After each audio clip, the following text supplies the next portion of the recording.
Alright, let's get into it. But first, let's ascertain. Belgium isn't all food, sweets, and sugar. Yes, I'm talking about waffles and chocolate. It's also a country with a very complex structure. It's the birthplace of French fries. Okay, yeah, that is another food. It's the birthplace of the Smurfs, and it's home to the smallest city in the world. And no, it's not the Smurf Village. Let us present the country of the Belgian Red Devils, music festivals, and an insane amount of different kinds of beer, high taxes, and a peeing boy. Ladies and gentlemen, this is Belgium.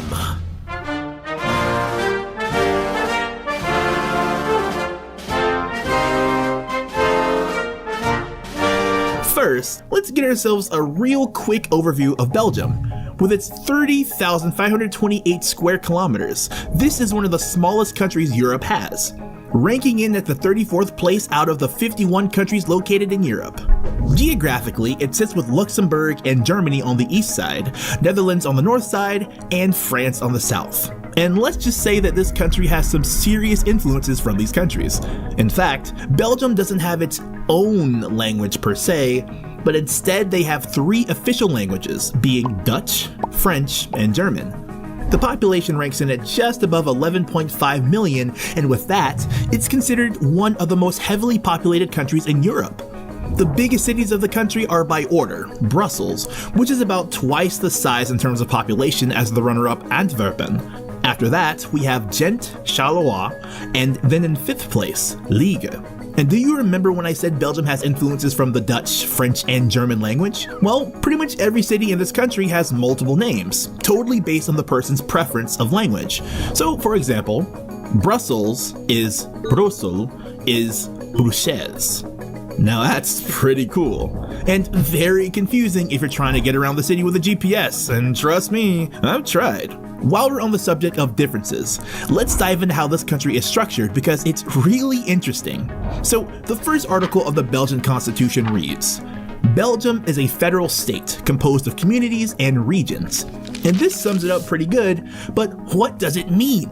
Well, first, we have the communities, and without jumping into history too much, when the power of the country was redistributed, it occurred along 2 lines. The first was related to language, or to be specific, to culture. The result of this was that several communities were created. Today, Belgium has 3 different communities, being the Flemish community, the French community, and the German-speaking community. Then there's the regions. These are the second line, and were created mostly from economic interests. There are 3 regions. Name the Flemish region, the Walloon region, and the Brussels capital region. The different regions work sort of like an American state, with its own executive organs. And finally, there's the federal state. Its prime focus is to cover everything connected with public interests, stuff that's of general interest for all Belgians, such as national security, foreign affairs, and public health. The federal government also covers everything not covered by the different communities and regions, although it still has powers for exemptions and restrictions on these. And if this wasn't enough for you, the country is further divided into 10 provinces and 581 municipal councils. Oh, and they have a king and queen, because why not, right? But as most countries nowadays, the primary role of this monarchy is to be a symbol of the nation. Currency-wise, Belgium uses the euro, which is probably understandable since the currency is the official currency of the European Union, and its headquarters is located in, yep, Brussels. Oh, and the euro's famous E-type symbol was created by a Belgian guy named Alain Billiet. The Belgian flag consists of 3 equal vertical bands of black, yellow, and red. The colors of the flag were taken from the flag of Brabant, which was a province in what was called the Low Countries, a place we mentioned further in our Netherlands episode. But yeah, flags are old stuff, so let's jump into our history segment. Okay guys, let me take you back to a time where the area that we call today Belgium instead were called the Low Countries. Here, on a fertile plateau near Liege, lived a group of people called Omalians. They were farmers and were experimenting with agriculture and the use of various metals, but one day they disappeared, leaving only their black decorated pottery behind. Jumping a bit in time, other people started to move into the area. The most known were of Spanish origin. They ate cooked meat, farmed their land, and traded with other tribes, just living their best lives. But everything good usually comes to an end. A Celtic people called the Belgi, sound familiar? Moved across the Rhine, all the way to England, invading everything. And they did this very well thanks to a new weapon they discovered, the Iron Sword. Belgians were a very frightening people, and they were widely known for their fighting skills and warrior mindset. So they ruled Northern Gaul for a long time, all up until one man came along, Julius Caesar. Most of us have heard of this guy, and he was indeed no joke, but let me tell you this, he had trouble overcoming these Belgians as they put up a serious fight against his Roman Empire. And perhaps you think you've heard this story before, and you're right to think so. If you have ever watched the cartoon Asterix and Obelix, then you know this stuff, as there's a lot of Roman versus Belgians fights in that one. However, Caesar was victorious in the end, and the area became part of the Roman Empire for over 4 centuries. Eventually, the Franks slowly moved their way into the area, cooperating with the Romans. They settled down in the area of today's Flanders, and it was at this time the division between the Flemish and the Walloons really originated. Taking another leap in time, to somewhere around 742, most likely near Liga, a boy was born. He got the name Charlemagne, and he grew up to be the ruler of all of Francia, and one of the most important figures in European history. He united most of Western Europe and played a vital role in the spread of Christianity across Europe. Between the years 1339 and 1341, a severe plague killed huge numbers of people, and the survivors often turned to superstitious religion, some of which is a distant base for several odd Belgian folkloric parades such as La Doudou. Now, let's speed things up a little, shall we? We have a really important guy named Philip the Good, who was the real founder of the Burgundian state, the place Belgium got its flag colors from, remember? Then, in the 1500s, in the city of Ghent, Charles V was born. He later became one of the most powerful rulers in European history, being both the Spanish emperor as well as the Holy Roman Emperor. In 1562, these guys, Egmont and Hoorn, didn't like the Spanish involvement in the Netherlands and obviously got executed for it. But in 1566, after a few decades of fighting with Spain, the Dutch revolts happened, and the Netherlands revolted against them to have their independence. 1713, after decades of war with France, a Europe-wide peace deal splits the Spanish Empire, and with that, its southern provinces, today's Belgium, were given to the Austrian Empire, and given the name Austrian Netherlands. Following the French Revolution, France invaded the place, and as a result, the Austrian Netherlands became part of Napoleon's empire. 1815 is a very famous year in history, as it marks the end of Napoleon's military career, as he was finally defeated at the Battle of Waterloo in the city with the same name, just outside of Brussels. Legend has it, Napoleon rode away from the battle in tears. 15 years later marks a point in time very special to the Belgians, as this is when they revolted against the Dutch rule and became independent. On October 4th, 1830, Belgium was born.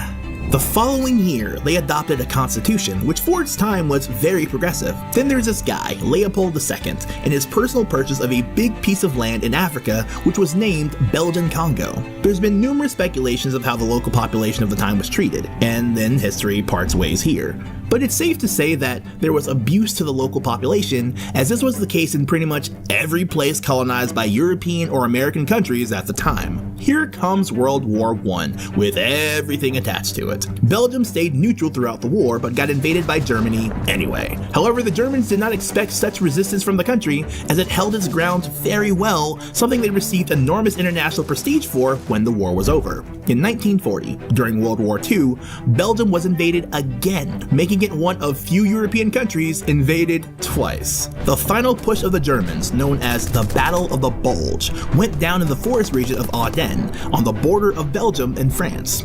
And this battle is known as Hitler's last major offensive against the Western Front in the war. In 1960, independence was granted to the Belgian Congo after major anti-colonial demonstrations. And 14 years later, the one and only Belgian cycling champion, Eddy Merckx, wins the Tour de France for the 5th time. And to sum this up, in 1993, Belgium became a 3-part federal state with the regions we mentioned earlier. Now Belgium ranks among the highest in the world when it comes to GDP, as well as life expectancy, access to medicine, education, and overall living standard. Oh, and they have waffles. Okay, so enough with the seriousness and all this history talk. You know what time it is, people. Time for the fun facts. There were about 1 million facts we wanted to include in this segment, but that would have been pretty lengthy for a video. So we either had to do this in 10 times extra speed lightning mode, or just choose a few of them. So here's a few. The French fry story. Okay, so there's a dispute over the origin of the French fry.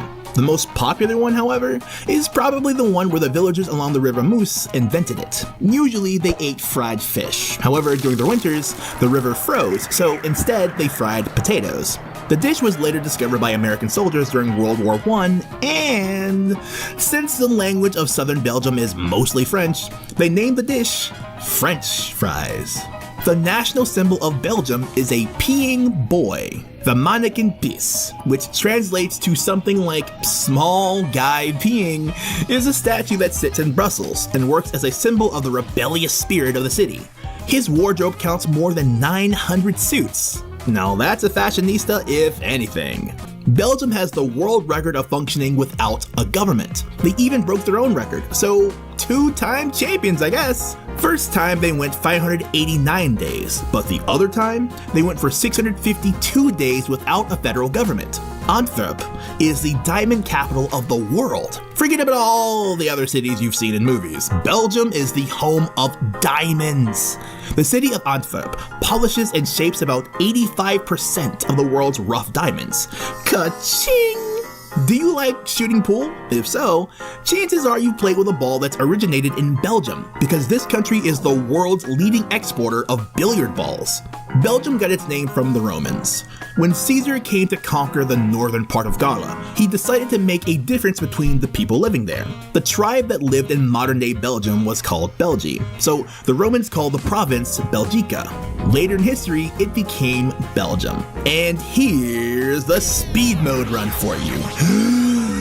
Castles, courthouse, congested traffic, tramline, industrial revolution, skyscraper, OFFICIELE muscles, kids having light beer in school, high divorce rate, Tour de France pros, audio cassette, taxes, flower carpets, Dubity, the world's smallest city, Gouverdon, music festivals, and apparently, Belgians love cooking shows. The most famous being Erhoon Moes and his Dagelijkse Kost. A big thanks to Sibian de Goosum for that fact. So what's Belgium famous for out in the world? And who's some of their most famous people? Well, to name a few, we have Audrey Hepburn, Jean-Claude Van Damme, Gaultier, and Stromae.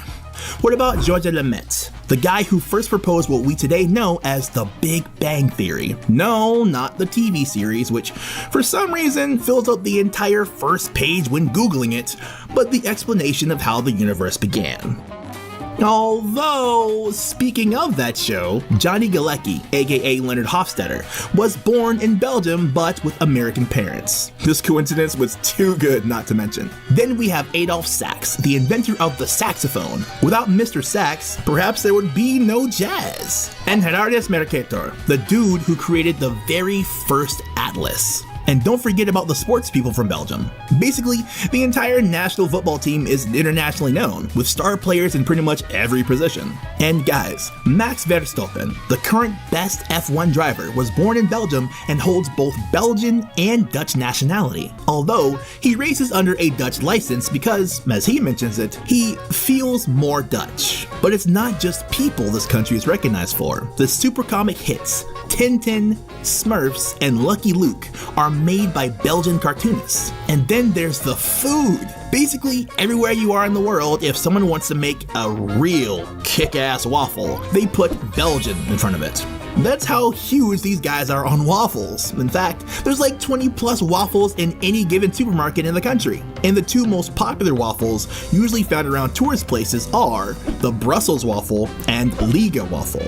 So, the next time you see someone having a Belgian waffle on the menu, know that this is most likely a Brussels waffle. And yeah, the chocolates. They have the best chocolate in the world. According to themselves, at least. Yes, I know, I see all you Swedes raising your eyebrows, mumbling something about Marabu, but this is really some world-class sweets. And then there's the beer.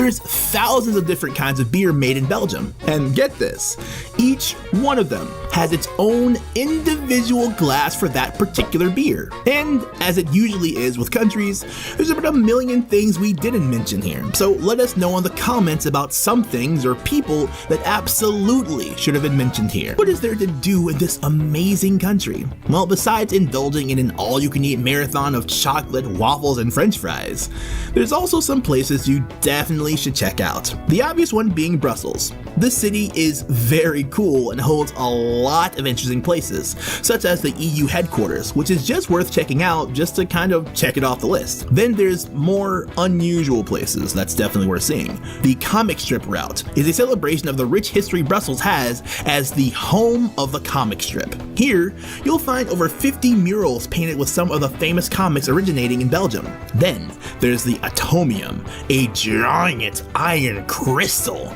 magnified about 165 billion times. The atomium was built in 1958 for the Brussels World's Fair as the flagship construction, and was in fact not thought to remain there after the fair, but it was a good decision to keep it, as this symbol is the most popular tourist attraction in Brussels, with its 600,000 visitors per year. Moving out of Brussels, there's the city of Ghent, which in itself is one of the coolest cities in Belgium.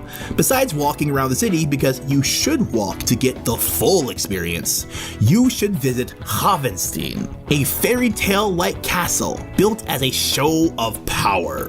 However, the events happening in this castle were far from a fairy tale. In fact, the building was nearly torn down thanks to its history of torture. Trying to mention just one more place to visit or do in Belgium is very hard, as the country holds so many must-dos.